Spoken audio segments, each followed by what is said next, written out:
Estamos con Esteban Valenti, buen día. Buenos días. Antonio Mercader. Buenos días para todos. Fernando Escriña, que vuelve como invitado. Buen día, ¿cómo están todos? Y su tocayo, Fernando Butazzoni. Buenos días. Vamos al primero de nuestros temas. Vamos a ubicarnos en la noche de miércoles 1 de marzo, hora 20. El presidente Tabaré Vázquez dijo que los primeros desafíos del gobierno en este año en materia económica serán la aprobación de la rendición de cuentas y la reforma de la caja militar. En ese mensaje que se emitió por cadena de radio y televisión cuando se cumplían 2 años del comienzo de su segundo mandato, Vázquez pidió que el tratamiento del proyecto de rendición de cuentas en el Parlamento sea serio y responsable porque se precisa del concurso de todos los partidos para continuar avanzando.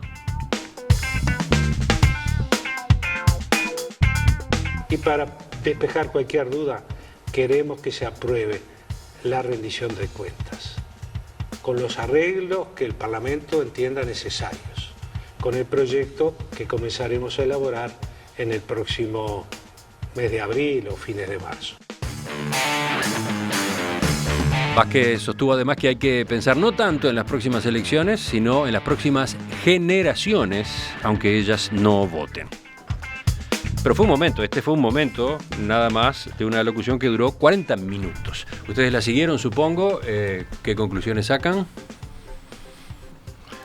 Bueno, Va Esteban porque lo fuerzan a que sea el primero que hable. Es un mensaje que fue, la parte medular del mensaje fue un resumen de lo que ha hecho el Frente Amplio en 12 años. ¿Ah? Es decir, no fue el resumen de los 2 últimos años, sino fueron básicamente la comparación de las cifras previas a la llegada del gobierno del Frente Amplio. ¿Y cómo viste ese criterio? Era uno de los criterios posibles. Yo le hubiera reforzado el aspecto de la situación de estos 2 años tan difíciles, tan complejos, incluso de sus causas. En segundo lugar, todas las cifras que se dieron son ciertas, ¿no? Nadie puede decir que se manipularon y que en el Uruguay se manipula. Lo cierto también es que fueron tantas cifras que son difíciles de asimilar, es decir, fue básicamente una enorme cantidad de información. Yo la voy a leer hoy, además de publicarla, voy a leerla porque me parece algo importante. ¿Qué es lo que me preocuparon? Me preocuparon 2 cosas, básicamente. La primera, no había un centro claro. Es decir, el que él mencionó, el proyecto nacional, el proyecto de país, que es una de las características que tuvo el Uruguay diferenciador de toda América Latina, no ahora, hace 100 años, ¿no? Y que en realidad comenzó a construirse sobre la base de lo que es la historia del Uruguay. Nadie empieza un país como si empezara de cero, en absoluto, pero era un aspecto esencial. Bueno, a mí me costó encontrar el segundo aspecto, es decir, el gran mensaje político. Un mensaje político no es la acumulación de información y de datos justos, etcétera, sino, digamos, otro elemento. Y por último, un comentario. En alguna zona de Montevideo, no en todo, ni mucho menos, hubo cacerola. Lo digo porque si no me hago el sota y enfrente a mi casa, que es un barrio donde notoriamente no... En este momento no somos mayoría, lo fuimos, porque en Pocito, ¿estás hablando de Pocito? Fuimos en Pocito, lo fuimos. Bueno, los bocinazos y algunas cacerolas, más los bocinazos que las cacerolas, se escucharon, y yo no me puedo hacer el sordo. Sí, se escucharon en varias partes de Montevideo, y esa es otra de las discusiones, ¿no? ¿Cómo fue? ¿Qué volumen tuvo la caceroleada? ¿Por dónde vas tú, Fernando? Sí, yo coincido en que fue el discurso de un presidente hacia una fuerza política. Yo no creo que haya sido un discurso para todos los uruguayos, creo que trató de reforzar lo que el Frente Amplio había hecho en todos sus gobiernos. No fue una rendición de cuentas de 2 años, además con un estilo bien diferente a aquella rendición de cuentas del año 2009. ¿Recuerdan cuando Vázquez, en un tono, yo diría con soberbia, había hasta simulado la voz del doctor Larrañaga, ¿se acuerdan? En general nos deja la convicción que el Frente Amplio está pasando un momento muy difícil y que el presidente digamos, lo vacío de su discurso tiene relación con la situación interna del Frente Amplio, ¿no? ¿Tú lo ves así? ¿Fue un discurso hacia la interna del Frente hacia la Amplio? interna, sí, porque además hago una línea que sigue. Lo dicho por el presidente ayer, lo dicho por el ministro de Economía Astori, muy pocos minutos antes de la cadena, en un programa que se emite por un cable, y además con lo dicho por el flamante presidente de la Cámara de Diputados, Maía, es decir, hablándole a la interna. Astori fue mucho más explícito, yo tomé 2-3 notas. Astori dijo, estamos sin mayoría parlamentaria, si bien es positivo que el Frente Amplio haya elegido autoridades, hace falta un Frente Amplio democrático, es decir, tildó de no democrática la estructura del Frente Amplio. El Frente Amplio debe articular entre el gobierno y la sociedad y no lo está haciendo. Distinguió este Frente Amplio con el Frente Amplio de Sereñi e inventarió 1, 2, 3, 4, 5 elementos. Llegó a hablar de apetitos sectoriales, apetitos personales, escasa voluntad colectiva, exceso de perfilismo, término que también usó Maía, y enfermedad de candidaturas. Dijo, es una locura, pero todo hablando hacia la interna del frente. Por eso que el presidente no podía tampoco comprometer mucha cosa, porque su propia fuerza política está en una situación de crisis interna muy grave, que se traduce en esto, en la falta de un proyecto. Bueno, vamos incorporando lecturas distintas. ¿Por dónde vas, Sí, Fernando? yo tal vez haya visto otro canal y otro mensaje atrasado, no sé. Acá me parece que no tiene demasiado sentido defender o atacar o las formas, digamos, ¿no? La semiótica del mensaje presidencial, por decirlo de alguna manera. Yo creo que fue un mensaje presidencial. ¿Estás contestándole a quién con eso de que no tiene sentido analizar la semiótica? No, a nadie. Estoy sus propias dudas. diciendo mis porque reflexiones. capaz que es una contestación a comentarios que, por ejemplo, hacía Antonio antes de empezar. No, para nada. No. Además, Antonio se va a explayar seguramente cuando le toque. Bueno. No, lo que digo es que yo vi un mensaje presidencial, no un mensaje a la interna del Frente Amplio. Me pareció un mensaje dado con seriedad, con responsabilidad, con serenidad, con cifras que son absolutamente incontrastables. Y yo creo que puso arriba de la mesa un montón de datos, un montón de elementos, un montón de cifras, para que la gente reflexione y forme su propia opinión sobre los 12 años del Frente, pero también sobre estos 2 años de gobierno. Entonces, yo lo veo sin que no es obviamente un discurso para la posteridad. Me parece que hubiera sido un error gravísimo intentarlo, o querer hacer eso. Me parece que fue un discurso, o un mensaje, o una rendición de cuentas adecuada, correcta, tal vez un poco larga, pero a mí me pareció razonable y positivo. No sé lo que dijo Astori, o sí sé, pero lo que dijo Astori, lo dijo Astori.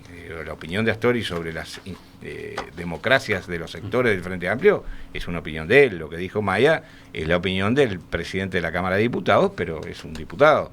Me parece que lo de Vázquez tiene otra relevancia institucional y como tal debe ser tomada. Antonio, ¿tú vas por la forma o por el contenido? Es indisoluble. Sí, pero sobre todo por el contenido. Para mí fue en cierta medida decepcionante porque uno espera del presidente de la República una respuesta a los problemas del momento.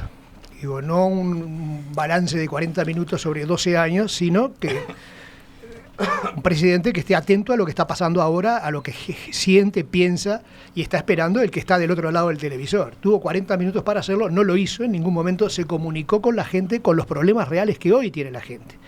Es decir, en un año 2017 que empieza con un aumento del impuesto, aumento impositivo, mayor presión fiscal, mayores tarifas, ahora el aumento del boleto, él es inocente en cierta medida de eso, pero que empieza con esos cuestionamientos, que empieza con una serie de investigaciones sobre irregularidades acá y allá, con problemas políticos internos, con la pérdida de la mayoría, uno esperaba un discurso más político y más centrado en la actualidad, una respuesta a lo que la gente hoy siente, a las dudas que la gente tiene hoy sobre esta conducción tan aletargada. no hubo menciones a eso, no hubo siquiera menciones a su reciente viaje, porque además ese es otro tema, digo, acaba de hacer un viaje muy importante a 3 países importantes que tienen cada uno su significación, no hubo ninguna mención. Como es de costumbre ya en el caso de él, y responde a su raíz urbana neta, el agro ocupó una mínima parte de su discurso, grave error también, porque si bien él mismo en algún momento reconoció que era la base de la economía, bueno, si es la base de la economía, dedíquele algo más que un minuto, de los 40, también fue postergado. En otras palabras, yo creo que estuvo ajeno a lo que la gente esperaba, muy monótono, por otra parte, como cansado, lo encontré, justamente hacía contraste con otras presentaciones que él ha hecho, como recordaba Fernando.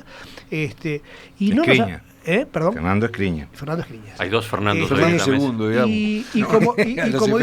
Como dice Esteban, yo también voy a guardar el discurso porque tiene cifras, tiene datos, primero que los quiero chequear y segundo que me parece importantes, pero digo, simplemente para la estadística. Pero repito, a los problemas de hoy, al sentir de los uruguayos de hoy, Tabaré Vázquez anoche no contestó y no aportó absolutamente nada. Bueno, yo creo que si hubiera hecho eso, primero hubiera cometido un error porque se hubiera focalizado en el momento y ese error se le hubiera marcado. Es decir, bueno, pero un presidente de la República que se ocupe de las cosas puntuales y no se ocupa de las cosas importantes, de las cosas... Sí, pero se ocupó hasta de caminería. Si hubiera hablado del viaje, del reciente viaje, hubiera dicho, bueno, se sacó el lustre con el viaje que una hizo mención recién, al menos, ¿no? Me parece que hay como una predisposición a qué extraño, cabeza, ¿no? Hay una predisposición. Habló de cada detalle increíble, ¿no? Digo, Fernando, cuando digo, por ejemplo, que no habló del tema, no hizo del agro un tema importante, te lo digo por comparación con otras cosas de las que habló y dedicó 3 minutos a hablar de cosas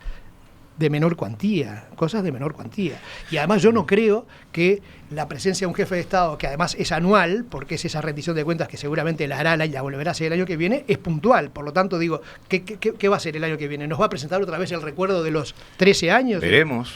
No es así.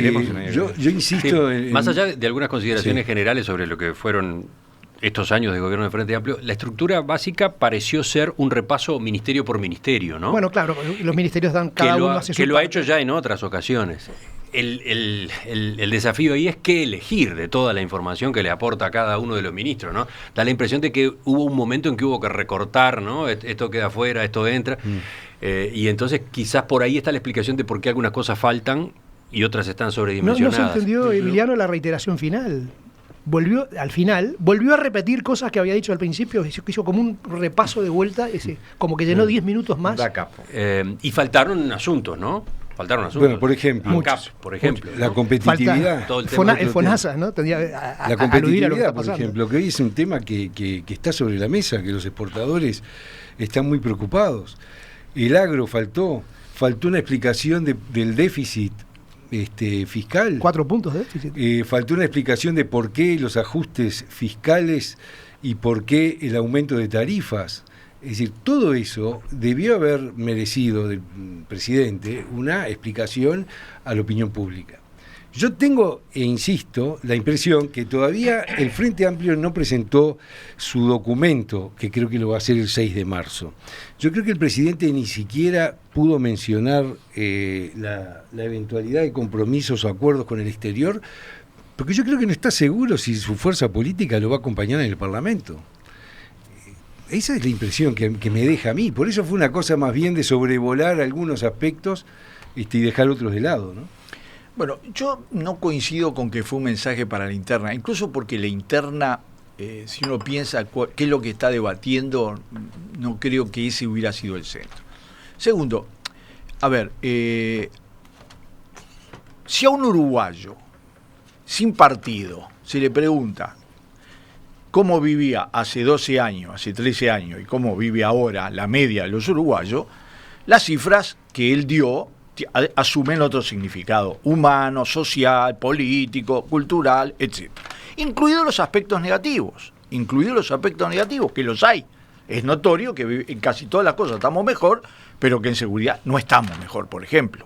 Porque el hecho, lo demostró la cifra que se manejaron. Estamos hablando de cosas de ese tipo. Y yo creo que el mensaje apuntó a reforzar el hecho de una visión estratégica, de una visión del pasado reconstruido como relato. Eso es notorio. Es decir, con información, con datos, yo los voy a releer, pero eso me parece que es notorio. Ahora, lo que también es notorio, y no es parte solo del... ¿Cómo se sale de un tema donde falta política, donde el Frente Amplio no es el intermediario y la fuerza capaz de explicar, porque no lo es, está paralizado en la interna? ¿Cómo se sale? Con política. No hay otra manera que salir de la falta de política que con política. Y la política no es la suma de hechos, no es cierto. Es decir, a mí lo único que me preocupó de un discurso que notoriamente estuvo preparado sobre la base de todos los ministerios, no siempre todos los ministerios tienen cosas para contar, lo hubo. Es cierto que uno de los ministerios más exitosos, que es de Ganadería y Agricultura, tuvo un espacio muy relativo. Mínimo. Y es cierto que algunos problemas, que faltó un tono en algunas cosas más autocrítico, no porque use la palabra, porque todo el mundo usa la palabra autocrítica y se la... Es decir, después cuando llega el momento y no le entiende, y en realidad es una cobertura, sino porque algunos temas hubieran merecido por lo menos una mirada más de ¿qué pasa? Una de las claves es la rendición de cuentas. Es decir, ¿por qué te vas a poner a analizar las causas del déficit fiscal? Si todos sabemos que eso es entrar en choque adentro del Frente Amplio. Y que eso implica comprometer realidades internas del Frente Amplio. Entonces, no entendí lo de, Esteban, perdóname, lo de reconstruir el pasado como un relato. ¿Cómo es eso? Claro, es decir, es lo que hizo el centro del discurso, mucho más que el futuro, que notoriamente tuvo algunos puntos, fue reconstruir todo lo que se ha hecho en estos 12 años. Y eso es un relato. Y me parece... puede ser un relato real o un relato fantástico. Puede ser una crónica o puede ser una enumeración. Digo porque, ¿sabes por qué lo digo, Esteban? Porque la palabra relato se ha asociado durante los últimos años a las peores prácticas políticas, sobre todo en Argentina. Sí, pero esto no tiene que ver. Que mucho, no tiene nada que ver, pero mucha gente lo puede asociar. ¿Por qué? Porque la crónica de la vida política argentina penetra mucho en el Uruguay y hemos escuchado cientos de veces hablar del relato kirchnerista. Pero el relato kirchnerista es una cosa. El relato en la política es construir a través de hechos y también de valoraciones de hechos un determinado periodo histórico. Está bien, es decir, me parece correcto. Y eso le permitió obviar algunos temas que hubieran sido muy irritativos, porque ¿cómo explicás ¿Y eso no es política? Los ajustes? ¿Eso no es política? Claro, pero... Obviar temas irritativos bueno, no es política. Es política, pero cada uno no puede estar de acuerdo o no. Por supuesto. Yo creo que efectivamente podían haberse dado señales en torno a un sentido crítico sin hundir a los otros. Pero, a ver, no se entiende el ajuste fiscal. Si vos te metés a explicar el ajuste fiscal, te tenés que meter en profundidad las causas. La opinión pública espera eso. Bueno, yo creo que la opinión pública... Yo creo que lo espera la clase media, y mirá que soy de los contrarios, por ejemplo, al caceroleo.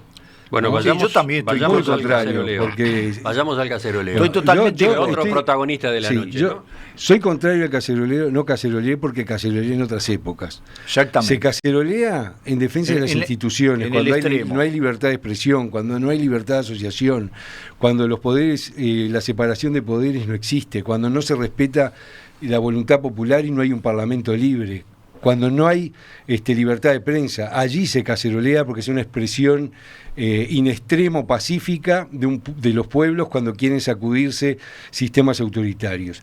Pero en las democracias no se cacerolea contra una política de aumentos fiscales o tarifazos o lo que fuere. Solo cuando las instituciones o las circunstancias, incluso aún durante la vida democrática, si se violentan libertades, es el momento. Pero el caceroleo no es el instrumento para la democracia. Yo no estoy para nada de acuerdo. Ese ha sido un debate. Curiosamente, esa es una de las posturas que ha formado parte del debate a propósito de esta forma de protesta. Yo, como diría en tono parlamentario, lamento discrepar con el amigo Fernando Escriña, pero... discrepo porque el caceroleo empezó además por otras razones. Yo, si mal no recuerdo, hubo caceroleos en Chile, empezaron en su momento, porque las cacerolas estaban vacías, había una carestía y una escasez de productos básicos y fueron amas de casa los que empezaron. Y el caceroleo se ha dado por cuestiones de hambre en otros países, se ha dado por muy distintas razones, por falta de libertades, se ha dado por protesta ante situaciones políticas. Yo no creo que el caceroleo sea exclusivamente porque el gobierno es autoritario, que no lo es. Nadie está acusando aquí al gobierno del Frente de ser dictatorial, ni mucho menos. Pero creo que había suficientes razones para cacerolear y por algo la gente lo hizo. Y la gente lo hace porque yo creo que sobre todo... Una parte de la gente. Bueno, no, la gente que lo hizo. las personas que lo Claro, hicieron. porque, Bueno, el minúsculo grupo que lo hizo. Si querés, No, si porque, te ¿sabés deja por más qué lo contento. digo, Antonio? Porque después se entra en la valoración, ahí tendría que haber un cacerolómetro, ¿no? Para No, medir porque además los yo no decibeles, caceroleé la intensidad. y no me estás a considero de favor. oposición, no estoy a favor con lo que, de lo Claro. que dijo el presidente, Claro, pero pero yo- entonces hasta limita eso, queda Yo como tengo yo creo que- yo con no- carteles del Partido Nacional enfrente de mi oficina que no salieron. Yo noté que el caceroleo se incrementó. incrementaba y creo que también en su momento fue una respuesta a que el presidente estaba hablando de otro país, de otra situación, de otro momento y sobre todo refiriéndose al pasado. No, pero el caceroleo empezó cuando empezó la cadena. Sí, estaba, pero sí, hubo y- gente dispuesta a cacerolear desde el El principio. caceroleo No fue fue espontáneo. convocado, a ver, vamos a decir las cosas como son, fue convocado por las redes sociales y amplificado Por por, la prensa. los medios de comunicación y por la Absolutamente. prensa. El país lo sacó en Nunca tapa. se mencionó Es decir, el tema. Bueno, el balance del resultado hoy en el país es: ayer hubo caceroleo. Eso es en tapa lo que trae sobre el discurso de. Y eso tampoco refleja Porque la además realidad. yo pienso, ¿qué ha ocurrido, por ejemplo, en España? Empiezan los indignados, los autoconvocados, todo lo que cuestiona la representación, la democracia representativa, en un Y el mundo PP de sigue crisis de gobernando. liderazgos, que también los tiene el Uruguay, es muy delicado que la opinión pública se exprese de una forma... yo no digo que no se exprese en una manifestación, una exposición, pero el caceroleo en sí mismo es la protesta, si bien anónima, la protesta cuando estamos en una democracia representativa. Lo que tienen que Sí. hacer los votantes es medir bien su voto y exigirle a sus representantes determinada actuación y lo juzgará en el momento que la democracia Yo te puedo determine. asegurar, Fernando, que el caceroleo cesaba si Vázquez hacía o anunciaba lo que debió haber anunciado ayer, que es un cambio en el rumbo de su gobierno y Sí. cambios en su gabinete. Claro. Particularmente en el Ministerio del Interior y en el Ministerio de Educación. Que era lo que mucha gente esperaba, que Vázquez diera un golpe de timón y dijera, bueno, vamos a tomarnos la educación en serio, vamos a no seguir con el José Pedro Varela de estos años, vamos a cambiarlo, vamos a... Dice un oyente, creo que la caceroleada viene más por el aumento de los impuestos. La mayoría de la gente no está contenta. Ese es el punto y no tanto el discurso en sí. Y las tarifas, ¿no? Es A ver, la clase cada uno media cacerolea dañada. o no cacerolea por motivos absolutamente Sí, personales. ahora, yo creo que también hay que ubicar en su justa medida un acto de protesta, por decirlo de alguna manera, como fue el caceroleo, ¿no? Es decir, porque si no, estamos hablando de que anoche los uruguayos cacerolearon, cuando en realidad caceroleó un sector no mayoritario de algunos barrios, según la Pero que- crónica de y del país seguramente de los búsqueda, opositores de la son zona, muchos más de de los la que costa, cacerolearon. seguramente. Es de decir, la muchos no costa, pudieron cacerolear porque estaban de vacaciones. Depositos y ahora. Pero no, mirá que la Sí, clase estaban de media... vacaciones Sí, porque pero al, mirá al que... enero delicioso le siguió El febrero maravilloso. un Sí, febrero pero bastante no dulce. ironicemos con la clase media que es No, la no, que yo estoy consume, que es la que ironizando, en hace el un cerro y la turismo. teja, a uno- No, ironizando no con un ironicemos señor con de la clase media. A ver, de con un uno- señor de la clase media que se llama Antonio Mercader. Ah, una alusión personal. No, Más- lo del más que enero personal. delicioso, Yo lo vi, lo vi, Directa. tenía un cacerolón de eso de puchero.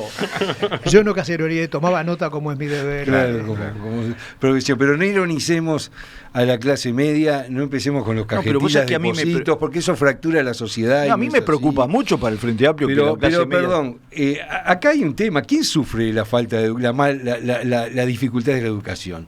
La sufren las clases más populares, porque la clase media hace el esfuerzo y manda a los chiquilines a colegios privados. Vamos a decir las cosas como son. ¿Quién sufre la inseguridad? ¿El que puede pagarse un portero, un vigilante 24 horas? No. Lo sufren en los barrios, que a cierta hora ya no pueden salir y todo el mundo sabe que en la esquina están los que apretan a los propios vecinos, porque ya se han perdido hasta los códigos de que hay que estar en los barrios. Entonces, no se me diga, no, sí, los que cacerolean son No, los bueno, que no pero habría estaban que- en Punta del Este o en Piriápolis o en Atlántida. Perdóname, Fernando, Pero por eso es lo que favor. dicen las crónicas. Sí, Que- señor, que- pero no ironicemos que los que yo no están ir- desconformes son los cajetillas de depósitos, por ¿Quién dijo? favor. ¿Quién habló Pero de los yo te voy a cajetillas? decir- Pero en el fondo hay algo de No, eso. no hay Señor, algo de y eso. Mercader es un equivocado. cajetilla de depósitos. No solamente- Perdón, No, yo ver. quiero aclarar una Era- cosa. era una Porque luz. ahora entiendo. Ahora, ¿cómo la arreglo? No, yo quiero que aclarar Mercader aclare cuál es su condición. No, yo quiero aclarar una cosa, porque Fernando Escriña seguramente no escuchó la mesa de hace 2 o 3 jueves. ¿Cómo no va a escuchar? en la Siempre cual- escucha, Fernando. En la cual el doctor Mercader señaló que a un enero delicioso venía después los horrores de la vida real de este país en el que el vivimos. tarifazo y el impuestazo. Claro. Entonces y ahora el boletazo. Ahora el enero boletazo. delicioso que había planteado Antonio. No, No pensé tiene nada que pensé ver que con los le cañones. atribuías No, para nada. el eje del mal a lo que habían veraneado. No, y yo voy a plantear un tema que a mí sí me preocupa. Es decir, a mí el hecho de que en una zona donde tradicionalmente la izquierda y el Frente Amplio tuvo un gran apoyo, un apoyo en la costa, mayoritario en la costa de Montevideo, en la zona de las capas medias, ¿no? Que es una zona bastante extendida, nosotros tengamos problemas porque no es solo las cacerolas lo que demuestra, lo demuestra también las encuestas de opinión pública. Cuando uno lee los cuadros, ¿dónde estamos? Solo con los pobres, solo con el proletariado, el Frente Amplio no hubiera ganado las elecciones. Pero además no lograría los cambios porque los cambios pobres, necesitan... según las encuestas son muy pocos, con eso no ganas ninguna elección. No, pero pobres no en el sentido por debajo de la línea de pobreza. En las zonas populares no se caceroleó. Pero a mí me preocupa en general porque no comparto en absoluto la idea del caceroleo. Si no lo hubiera hecho, lo digo claramente, no hay ningún motivo como para hacerlo desde el punto de vista de fondo. Ahora, eso es una cosa y otra cosa decir que no pasó nada. Porque yo creo que hay que analizar el proceso. Bueno, se nos va terminando muy el chiquito, tiempo. muy chiquito. Yo quiero subrayar que yo sí comparto el caceroleo, aunque obviamente no caceroleé y no estoy de acuerdo con Entonces no lo compartís. No, yo comparto instrumento. el instrumento de lucha. Yo también. Cacerolas calibre 45. Sí, claro. Digo, pero me parece que es como decir que yo no comparto las manifestaciones porque yo no voy a ellas porque no estoy de acuerdo con una manifestación. No, me parece que el caceroleo es una forma de expresión que, bueno, cada quien la lleva adelante como le parece. Sí, pero imagínate lo que hubiera sido en el 2002 si el método hubiera sido el de caceroleo. Hubiera sido una tragedia. Hay oyentes que defienden esa forma de protestar. Por ejemplo, algunos lo hacen muy enfáticamente. Caceroleo cuando quiero, dice Rodrigo, claro. Con todo respeto. Yo no digo de prohibirlo. Nunca caceroleé, pero la gente cacerolea, grita, se queja o se manifiesta como quiere dentro de los parámetros de convivencia y legalidad vigentes. Por suerte, muchos ya se olvidaron de aquella época de la dictadura. No mezclemos temas, dice el mensaje. Y después aparecen distintas evaluaciones de cómo anduvo el caceroleo, dependiendo de los barrios, dependiendo de los lugares, incluso del interior. Aparecen datos de tal barrio, tal. O también se señala que en el interior, en San José, por ejemplo, dice uno de ellos, no hubo ruido, pese a que es un departamento notoriamente blanco, etcétera, ¿no? En las municipales, en las nacionales no es así. Ah, bueno. Y otro dice, Sergio, los cacerolazos son como las encuestas, no votan.